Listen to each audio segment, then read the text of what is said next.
皆さん、こんにちは。西安防災部です。いつもご視聴いただきありがとうございます。ダムまっしぐら。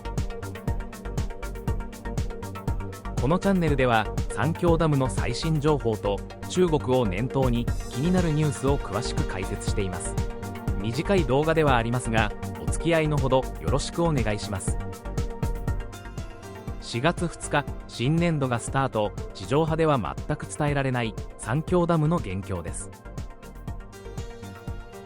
長江水利委員会によると、深夜0時の時点でダムの水位は165メートル1でした。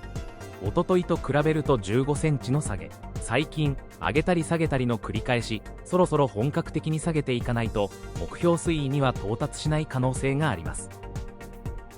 ダムの貯水側から見ると、水位はこの辺りではないかと思われます。昨日の朝9時の時点、上流の観測所の流入量は毎秒4870立方メートルで、三峡ダムの流入量は毎秒7200立方メートルでした。差分については毎秒2330立方メートル。ここ1週間ほど三峡ダムと重慶市の間の向こうからの流入が増えているようです。おとといと比べて上流の寸丹観測所はプラスの340、三峡ダムはマイナス100。依然として上流の観測所は5000を割り込み、低い水準のまま。今後さらに減るものと思われます。なお、最上流にある巨大4電ダムのうち高架波ダムの放流量は1日朝8時の時点で毎秒1500立方メートルと、前回からさらに絞った模様。先月20日以降、イレギュラーな状態が続いています。これについては後ほど詳しく。一方、深夜0時の放流量は毎秒8400立方メートル。単純計算すると 27% の発電状況で9基前後の発電用タービンが稼働しているのではないかと推測されます。おとといの同じ時間帯と比べると大幅に増やしている模様です。湖南省水門水資源調査測量センター発表の三峡ダムに関する最新情報を確認します。黒で示す放流量について、先月24日に大きく絞った後、バタバタした運用となっていましたが、その後落ち着いたダム操作になっていました。そして昨日から再び、24日以前の放流量あたりへ戻す方針に。緑のラインの流入量はというと、ここのところ安定しているものの、まだ低い水準のままです。上流の観測所でもそれほど変わらないことから、しばらくダムへの流量が劇的に増えることはないでしょう。放流量と流入量がほぼ均衡しているため、ダムの水位はほとんど変わりませんが、直近で放流量が増えたことにより、今後は少し下がるかもしれません。西洋チャンネル。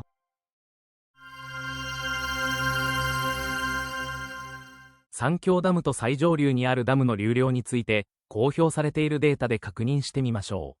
こちらは、2月初めから昨日までの流量の推移をまとめたグラフで、交通運輸部が公表しているデータをもとに整理したもの。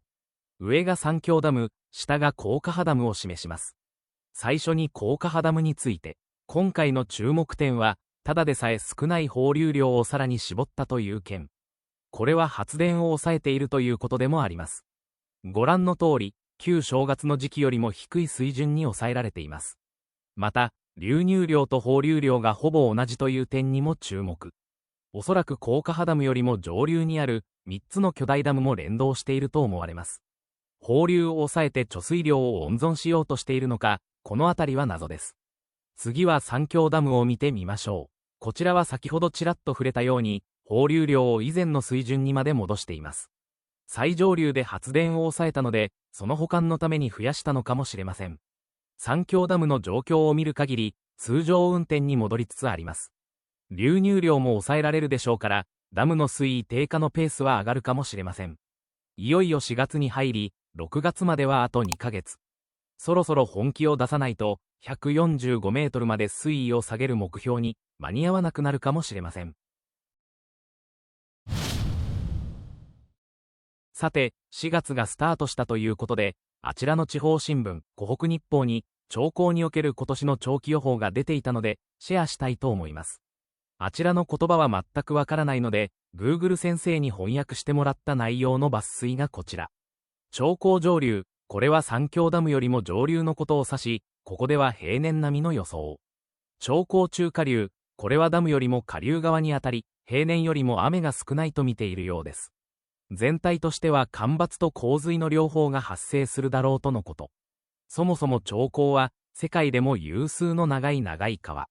日本でいうと東京鹿児島、東京北海道といった間の予想をしているようなものなので、どこかで干ばつ、どこかで洪水というのは当たり前といえば当たり前な話。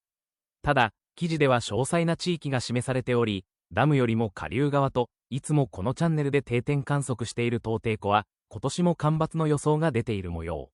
一方で上流はというと、金沙江、下陵江、民田江と具体的な川の名前が出ています。ここまでの内容を地図でざっくり見てみると、こんな感じ。下流側は干ばつ、上流側は洪水傾向、特に四川盆地では雨が多くなるだろうと、あちらは見ているようです。干ばつと洪水をうまくやり過ごすのは、三峡ダムとカスケードで連動するダム群のさじ加減一つ、ということになるんでしょうか。今年の夏も生暖かく見守りたいと思います。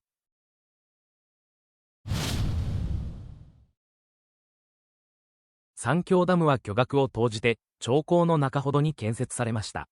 このダムには洪水調節、水力発電、そして集運という3つの主な役割があります。ここ数年、長江流域での降水量が少なくなったことにより、洪水調節する機会は減り、水力発電としての役割も十分果たせているとは言えません。その一方で、ダム湖に砂が溜まる大佐問題や魚など生態系への影響、水質汚染などの環境破壊、気候変動の主な要因、コンクリートのひび割れ、そしてゴミ問題などの課題があります。ご存知の通り中国の官製メディアはこのダムの良い点ばかりをことさら強調します。当局は水力発電、船の運航、洪水の観点から最適な水位を選択し、安心安全であると主張していますが、いつも疑いの目を持ってこの動画を作成しています。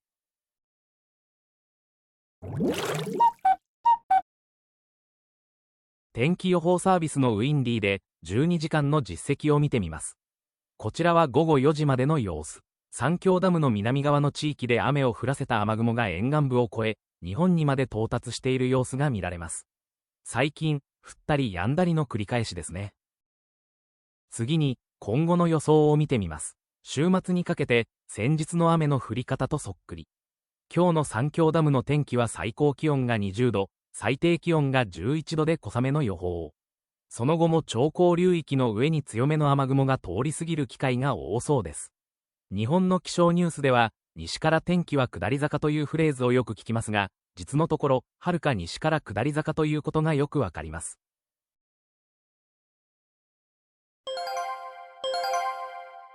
番組の途中ですが、ここで臨時ニュースです。自民会合、自衛官の中国大使館侵入、全容解明求める意見相次ぐ、NHK1 が伝えています。記事によると、自民党の外交部会などは31日朝、会合を開き、政府側は宮崎県の陸上自衛隊に所属する自衛官が先週、東京港区にある中国大使館の敷地内に侵入したとして、建造物侵入の疑いで逮捕された事件の概要を報告しました。これに対し出席者からは、一連の経過を含めて不透明な部分が多いとして、政府に対し、全容の解明を求める意見が相次ぎました。高木圭外交部会長は会合の後記者団に対し、外交的な話の前に、まず事件の解決を図らなければいけない。全容が解明されて初めて、我々も判断できると述べました。以上、自民会合、自衛官の中国大使館侵入、全容解明求める意見相次ぐ、についてお伝えしました。西安チャンネルです。今のニュースについて少しだけ。まず大前提として、誰であろうと外国大使館の敷地に不法に侵入する行為は許されるものではありません。その施設の性質を考えれば、相手国に余計な口実を与えてしまう可能性もあり、慎重であるべき場所。その上で今回の件を見ていくと、いくつか気になる点があるのも事実です。報道によると、この自衛官は上智大学を卒業後、自衛隊の幹部候補生学校に入り、今年1月末に卒業して、宮崎の駐屯地に配属されたばかり。そして事件は3月24日に起きています。なぜ卒業して配属された後に、このような行動に至ったのかという点はかなり疑問。階級としては幹部になるそうですが、実際には23歳のまだ若い隊員であり、組織の中ではほとんどペーペー。現時点では単独犯なのかどうか。自民党の議員からもこの件、不可解な点が多いとの指摘が出ているようですが、確かにいきさつが見えてこない部分が満竹林。思想的な背景や外部からの影響など、様々な可能性が取り沙汰される点も気になります。反中思想という報道もあるようですが、果たしてそうでしょうか。私たちの知らない隠れた台本があるのかもしれません。公安も含めてあらゆる可能性から調べているという話もあるようですから、まずは事実関係を徹底的に解き明かしていくことが大事。国を守る自衛隊という組織の信頼にも関わる事案だけに、内部の管理体制も含めてしっかり対応してほしいですし、続報を待ちたいところです。このチャンネルは日本で唯一定期的に中国三峡ダムの情報をお伝えしています。決壊だ崩壊だ大変だという煽り文句とは距離を置き、データを中心に現況を共有。三峡ダムだけでなく、他の国のニュースを合わせて発信していますので、ご興味のある方はこの機会にぜひチャンネル登録をお願いします。また、意図せずにチャンネル登録が外れていたという話もあるようなので、今一度登録をご確認いただければ幸いです。日本の気象状況について確認します。こちらは、今朝8時までの6時間のレーダーの実績。東日本から北日本を中心にがっつり雨雲がかかっており、北上する様子が見られます。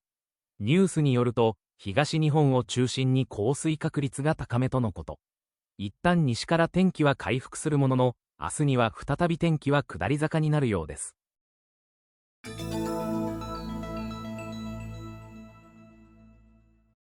三峡ダムの上流に4つの大きなダムがあることをご存知でしょうか。上流からウードンデダム、バイフタンダム、シールオダム、そしてシャンジャーバダムになります。このうち最初に作られたのがシールオダムで、2008年。77万キロワットのタービン18基が設置されています。同時期に、シャンジャーバダムも完成し、こちらは80万キロワットのタービンが8基。2020年7月にウードンデダムが完成して、85万キロワットのタービンを12基備えています。最後はバイフタンダム。2021年5月に竣工。100万キロワットのタービン16基で発電します。ここは2022年の12月、すべての設備が正式に稼働したと管制メディアより伝えられています。これら4つのダムは連動していて、カスケード式となっています。発電容量をすべて合わせると4646万キロワットとなり、三峡ダムの2倍以上。ここで作った電気は三峡ダムと同様、2000キロ以上離れた上海の周辺にまで送電されます。内陸で電気を作り、消費地である沿岸部の工業地帯に送るという、あちらの国家プロジェクトになります。毎年夏になると話題になるけど三峡ダムって何？一体どこが危険なのなど、世界一わかりやすい内容となっています。概要欄にリンクを載せていますので、ぜひ一度ご覧ください。